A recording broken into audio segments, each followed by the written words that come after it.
ನೆಚ್ಚಿನ ಪ್ರಧಾನಿಗಳಾದಂಥ ನರೇಂದ್ರ ಮೋದಿಜಿಯವರು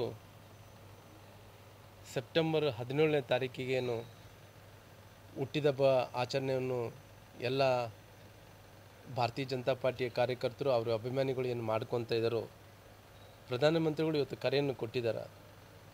ಆ ಕರೆ ಏನಂದ್ರೆ ಈಗ ಇದಕ್ಕಿಂತ ಮುಂಚೆ ಪ್ರಧಾನಮಂತ್ರಿಗಳು ಹುಟ್ಟಿದಬ್ಬ ಅಂದ ತಕ್ಷಣವೇ ಅಲ್ಲಲ್ಲಿ ಬ್ಯಾನರ್ಗಳು ಹಾಕೋದು, ನಂತರ ಫ್ಲೆಕ್ಸ್ ಹಾಕೋದು, ಫೋಟೋ ಹಾಕೋದು, ಇವೆಲ್ಲಗಳು ದುಂದು ವೆಚ್ಚದಿಂದ ಆಗಬಾರ್ದು ಒಂದೇ ಒಂದು ಕಾರಣಕ್ಕೋಸ್ಕರವಾಗಿ ಅವರು ಇಂಟೆನ್ಷನ್ ಸ್ವಚ್ಛ ಭಾರತ. ಆ ಸ್ವಚ್ಛ ಭಾರತದಲ್ಲಿ ಇವತ್ತು ಅನೇಕ ಕಡೆ ಕೂಡ ಸ್ವಚ್ಛತೆ ಆಗ್ತಾಯಿದೆ. ಜನರಲ್ಲಿ ದೇಶದ ಪ್ರಧಾನಮಂತ್ರಿಗಳು ಸ್ವಚ್ಛ ಭಾರತದ ಮೂಲಕ ಜನರಲ್ಲಿ ಅವ್ರದ್ದೇ ಆದಂಥ ಒಂದು ರೀತಿ ಅಂದರೆ ಅವ್ರಿಗೆ ಆದಂಥ ಒಂದು ಅಭಿಮಾನ ಮೂಡಿಸೋಂಥ ಕೆಲಸ ಕೂಡ ಮಾಡಿದ್ದಾರೆ. ಹಂಗಾಗಿ ಈ ಸಾರಿ ಎಲ್ಲ ಸಂಸದರು ಏನು ಶೌಚಾಲಯನ್ನು ಸ್ವಚ್ಛತೆ ಮಾಡಬೇಕೆಂದೇಳಿ ಅವ್ರೇನು ಕರೆಯನ್ನು ಕೊಟ್ಟಿದ್ದಾರೋ ನಾವೆಲ್ಲರೂ ಕೂಡ ಅವ್ರಿಗೆ ಕೊಟ್ಟಂಥ ಕರೆಗೆ ಸಂಪೂರ್ಣವಾದಂಥ ಸ್ವಾಗತವನ್ನು ಕೋರ್ತೀವಿ. ಅವರಿಗೆ ಬೆಂಬಲವನ್ನು ಕೂಡ ಕೊಡೋಂಥ ಕೆಲಸ ನಾವೆಲ್ಲರೂ ಕೂಡ ಮಾಡ್ತೀವಿ. ವಿಶೇಷವಾಗಿ ನನ್ನ ಜಿಲ್ಲೆಯಲ್ಲಿದ್ದಂಥ ಎಲ್ಲ ತಾಲೂಕಿನಲ್ಲಿ ಎಲ್ಲ ಮಾಜಿ MLAಗಳು, ಶಾಸಕರು, ನಂತರ ಪಕ್ಷದ ಕಾರ್ಯಕರ್ತರು ಎಲ್ಲರೂ ಕೂಡ ಹೋಗಿ ಎಲ್ಲಿ ಕೂಡ ದುಂದು ವೆಚ್ಚ ಮಾಡೋಕ್ಕೆ ಹೋಗಬೇಡಿ, ಎಲ್ಲಿ ಕೂಡ ಏನು ಫ್ಲೆಕ್ಸ್ ಹಾಕೋಕ್ಕೆ ಹೋಗಬೇಡಿ. ಎಲ್ಲರೂ ಕೂಡ ಹೋಗಿ ಹಳ್ಳಿಗಳಲ್ಲಿದ್ದಂಥ ಕಾರ್ಯಕರ್ತರು ನಿಮ್ಮ ಹಳ್ಳಿಗಳಲ್ಲಿದ್ದಂಥ ಒಂದು ಶೌಚಾಲಯನ ಆಯ್ಕೆ ಮಾಡಿಕೊಳ್ರಿ.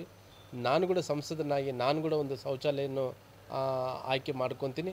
ಅಲ್ಲಿ ಹೋಗಿ ಸಂಪೂರ್ಣವಾಗಿ ಸ್ವಚ್ಛ ಭಾರತ ಅಡಿಯಲ್ಲಿ ದೇಶದ ಪ್ರಧಾನಮಂತ್ರಿಗಳು ಏನು ಕರೆಯನ್ನು ಕೊಟ್ಟಿದ್ದಾರೆ ಅದರಲ್ಲಿ ನಿಟ್ಟಿನಲ್ಲಿ ನಾನು ಕೂಡ ಶೌಚಾಲಯ ಕ್ಲೀನ್ ಮಾಡೋಂಥ ಕೆಲಸ ನಾನು ಕೂಡ ಒಬ್ಬ ಸಂಸದನಾಗಿ ಮಾಡ್ತೀನಿ ಅನ್ನೋಂಥ ಮಾತನ್ನು ಕೂಡ ತಮಗೆ ತಿಳಿಸ್ತಾ ಇದ್ದೀನಿ.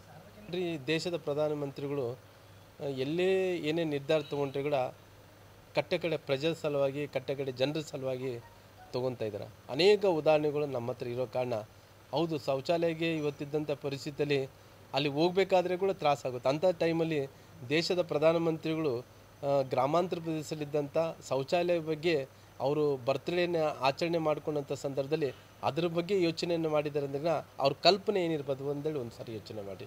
ಅವ್ರ ಕಲ್ಪನೆ ಯಾವತ್ತಿದ್ರೂ ಕೂಡ ಈ ದೇಶಕ್ಕೆ ಇವತ್ತು ಏನನ್ನ ಒಳ್ಳೇದಾಗಬೇಕಾದ್ರಿಗಿನ ಬಡವರ ಮೂಲಕನೇ ಒಳ್ಳೇದಾಗಬೇಕು ಅನ್ನೋಂಥ ನಿಟ್ಟಿನಲ್ಲಿ ಅನೇಕ ಯೋಜನೆಗಳು ಕೊಡೋದ್ರ ಮೂಲಕ ಇವತ್ತು ಅವರು ಬರ್ತ್ಡೇ ಆಚರಣೆ ಮಾಡಿಕೊಂಡಂಥ ಸಂದರ್ಭದಲ್ಲಿ ಶೌಚಾಲಯನ ಸ್ವಚ್ಛತೆ ಮಾಡಿರಿ ಅಂತೇಳಿ ಏನು ಕೊಟ್ಟಿದ್ದಾರೋ ಅವ್ರು ಕೊಟ್ಟಂಥ ಕರೆ ಭಾಳಷ್ಟು ಚೆನ್ನಾಗಿದೆ.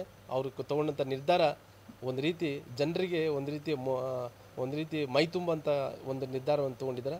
ಅದಕ್ಕೆ ನಾನು ಸ್ವಾಗತವನ್ನು ಕೂಡ ನಾನು ಕೋರ್ತಾ ಅವ್ರು ತೊಗೊಂಡಂಥ ನಿರ್ಧಾರಕ್ಕೆ ನಾನು ಕೂಡ ಒಂದು ಶೌಚಾಲಯನ ತೊಗೊತೀನಿ.